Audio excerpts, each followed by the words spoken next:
I've worked prison security my entire life. A few months ago, I got a promotion. Great pay, full accommodations, and one simple assignment: monitor the facility's camera system. No questions asked. I was told the prison and its inhabitants were classified, even to me. The pay was too good, the on-site housing was free, and I had a family to support. So, I didn't ask. Now alarms are blaring all around me, and I don't know what I just saw, but I can't keep it classified. I have reviewed the footage for the 5th time, my hands trembling as I paused it on the prison's head of security, Harris, and his panicked face.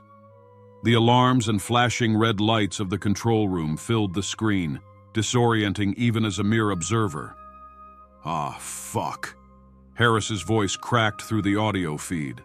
The camera zoomed in slightly on the screen he was staring at. The prison cell layout, a grid of green icons, had one glaring anomaly. A single cell on floor 4 in the far corner flashed an angry red.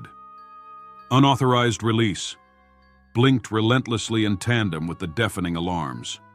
He grabbed the desk phone next to him with a speed that spoke to both his training and his fear. "All units to containment floor now," his voice boomed over the speakers.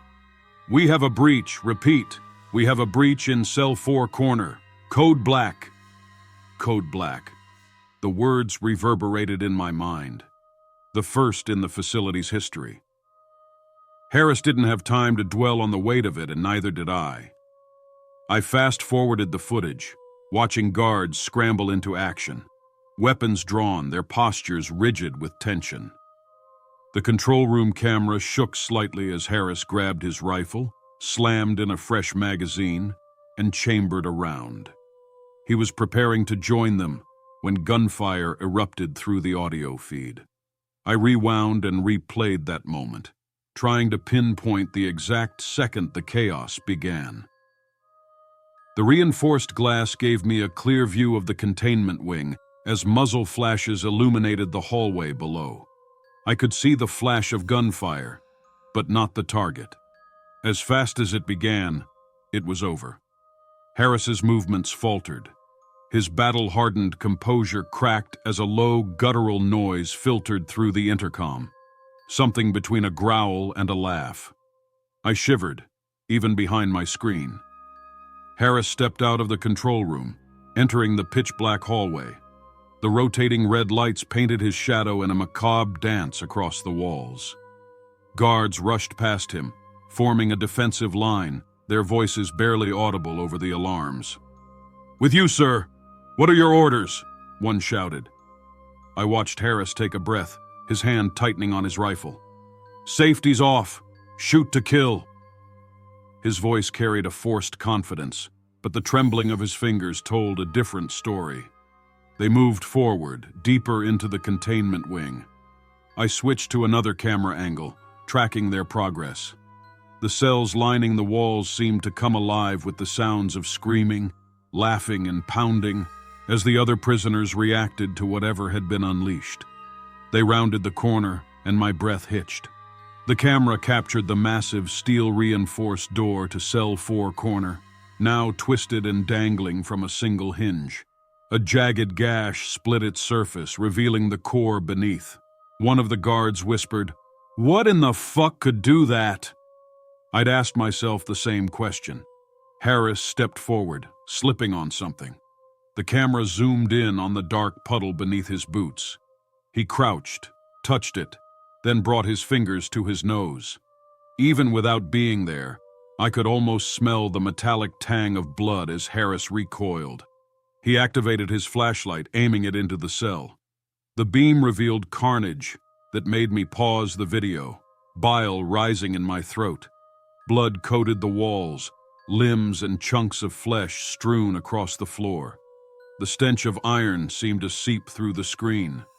One of the guards let out a dry heave, but it was Harris's reaction that haunted me the most.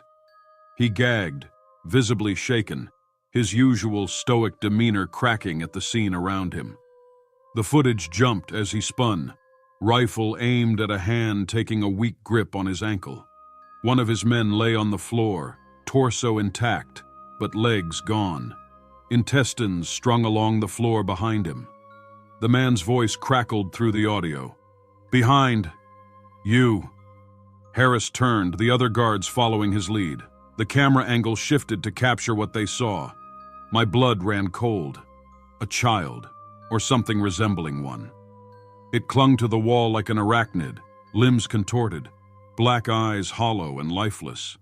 Its mouth twisted into a grin that stretched impossibly wide, revealing rows of needle-like teeth.